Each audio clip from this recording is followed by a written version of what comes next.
y'all, welcome back. This time we're going to be covering the infantry development with handstands. Alright, so if you haven't seen the infantry development video yet, go back to refer to that. I will refer to it a little bit here, but then we're going to start going to the other side, into the hands, into the head, instead of into the hips and into the feet. It's very similar, the concept is the same, build from the ground upwards, and we're going to do that same work now.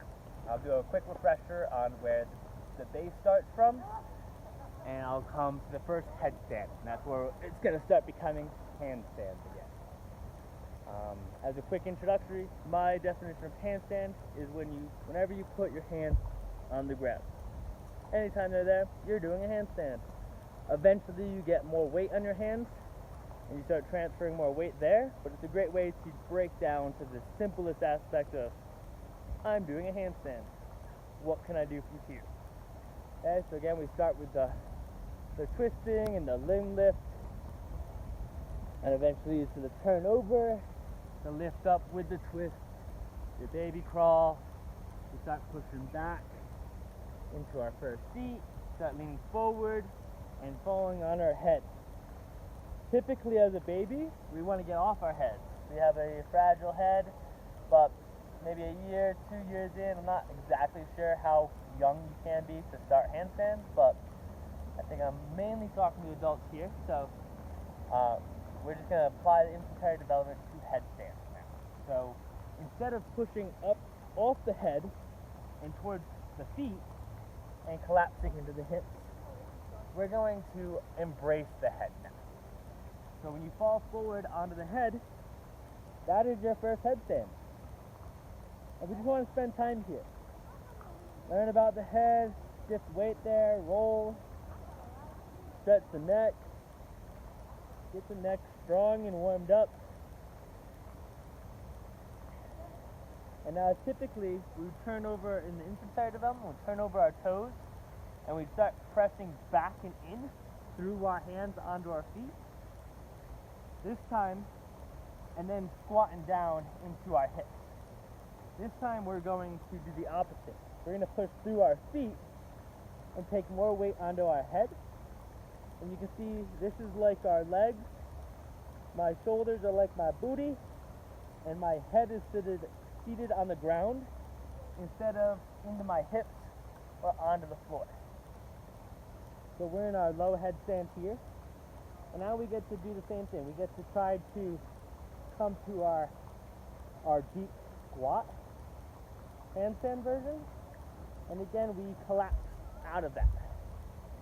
And we start falling over the top of our headstands and rolling out, where we keep approaching the headstand again and learning those collapses. Learning how to fall is super crucial. As you start doing more advanced moves, you're going to be higher up. You're going to want your body prepared for impact. Learn how to transfer energy from a high potential into a rotation and then back up. And the lower you start, the safer it is, and then we can build it up eventually where you're diving into the roll and stuff like that. We'll cover this. The roll will be covered in another video to really show how to avoid the neck, how to keep everything safe. But as long as you start super low, you'll kind of probably figure it out on your own. But please refer to the video if you'd like. So from the headstand, once we're here and now we're kind of stable, we start being able to pick up our legs, move those around, and this would be as if we were holding our deep squat. Seeing the ground, seeing where we can go, having that control to lift up with ease, stacking up, whatever you have to do. Next we would start getting some more strength in our arms, and we would start taking a crow approach to it, where we would be leaning in, and this would be as if we're setting back. This time we're setting forward, and we're going to come to our crow. We can just start lifting up one foot or the other foot, hitting our crow, And now we're going to start lifting off the crow. Hey, pupper. You like my animal move? Got a little doggy joining me because you saw me upside down. Hey, guy.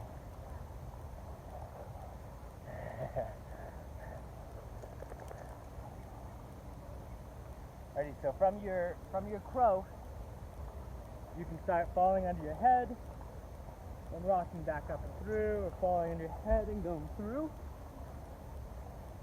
But more importantly, we're trying to take a leg off our arm. We want to start getting rid of that support. So from our crow, shift the weight to one knee and try to pick up a leg, either to the inside or outside. And then we're looking for endurance, okay? Standing, walking, squatting, these are all endurance moves. So it's better to stay in a location for longer, get more experience there, more breaths there, get endurance there before moving on to the rest. So if your leg doesn't come off, or if you take your leg off and you fall instantly, just shift the weight a little bit. Don't take the leg off entirely, just shift it and hold. Eventually you'll hold it off with control. Once you can hold one off with control, you can hold the second one. Trying to come back, coming forward, or tipping out in it. Okay? Just like babies, you don't stand until you can walk. Standing is the highest potential move. You're the most balanced. It's the hardest to control. It's really stacked and balanced, but holding that potential there is difficult. So you have to learn how to walk first. So once you start getting both legs off and you're floating, and you start extending the hips up, you're going to start falling. When you start falling, get good at falling first, and then you can start walking out of it. Looks like this. You're in your crow, you have a leg off, have a second leg off, you extend, you start tipping over, and you start walking and freaking out. Okay? Anytime you're freaking out, your body doesn't really know what it's doing, it's stressing out, it's exploring, you feel like you're out of control, you're exploring a move you don't know how to do, and your body's accumulating data. So let the walking happen. It'll be really scattered. Watch how baby walks. It looks like it doesn't know what it's doing. So just, you start lifting up, you're gonna start walking, let it walk.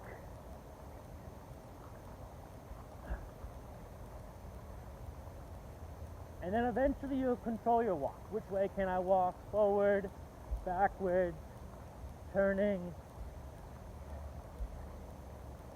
And once you can control the momentum a little bit and the falling a little bit, that's when we can really start trying to stop our walking and start our handstanding.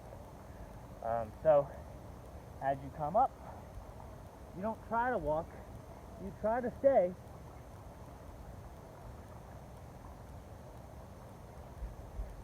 And you hold. After you can lift up from the knees, from the crow, one leg, two legs extend, you can start avoiding the knees, kind of like you do with the almost deadlift move. There's no stacking there, so you can just start leaning. Once you're a good crawler, crawling is really, really important for handstands. Starts that shoulder girdle stability and all that good stuff. Once you have some good endurance there, you can just start leaning into the hands without the stacking.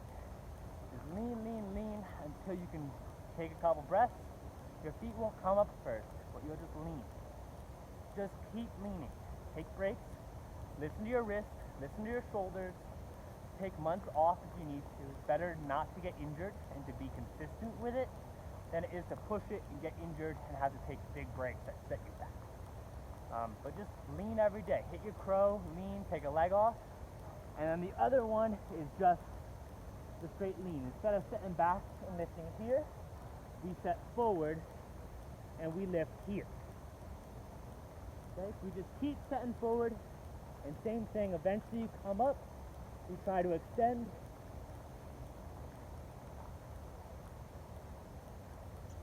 You might need to walk out of it.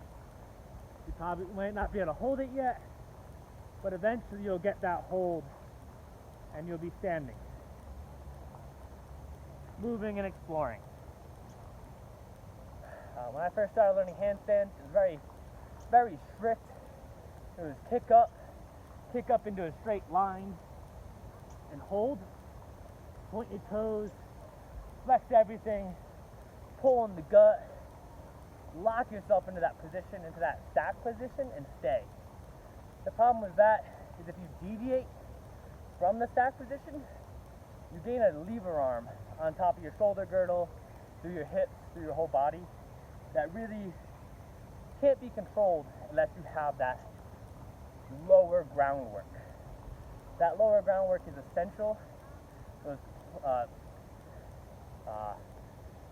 crows, legs off, or just leans, those are what's going to stop you from falling to the ground when you come down. It lets you be able to stall it and reverse it.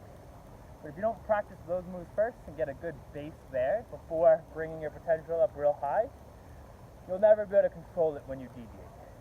So the second you kick up, you're either going to go down or you're going to go over the top in some way. That's why I like to practice the rolls, so you can exit when you're going over the top nicely. But once you have that groundwork control, if you go up and you start coming down, you can stop it. And you can go back up, and you can go back down, and you really have that full control. So instead of just trying to kick up into the highest part possible, try to work with this low groundwork. Just put your hands on the ground. Now you're handstanding. How can I set my weight into my hands? Set here, stack here, maybe take an elbow to the body, stack here, float here. Practice all that low stuff, and don't expect yourself to hold a straight line when you first kick up, or anytime you're kicking up, because that is not how we're expected to learn how to walk when we're young. And if we can't do that when we're young, that's when we're developing muscles. So when you change the muscles and you try to develop the shoulder girdle, stability through the hands and the shoulders, you have to expect the same thing. You might have the strength to kick straight up and hold it vertical and do not collapse on your head because you've developed other muscles as you've lived, but you haven't developed the fine-tuned control lever arm muscles that will actually give you stability, maneuverability, and true control in the motion. So dial way down, go back to being a baby, learn it from the ground up, and then start working on your straight form and your particular balances like we do once we learn how to stand. Once we learn how to stand, we can get all straight or hit particular moves. And same thing with the handstand. Once we get straight, we can start doing things with our arms, our legs, start trying to stand into one, and playing from there. But get that base control first, because it's so crucial to your development. I promise you just lean, put your hands on the ground, and shift your weight there, you will come up.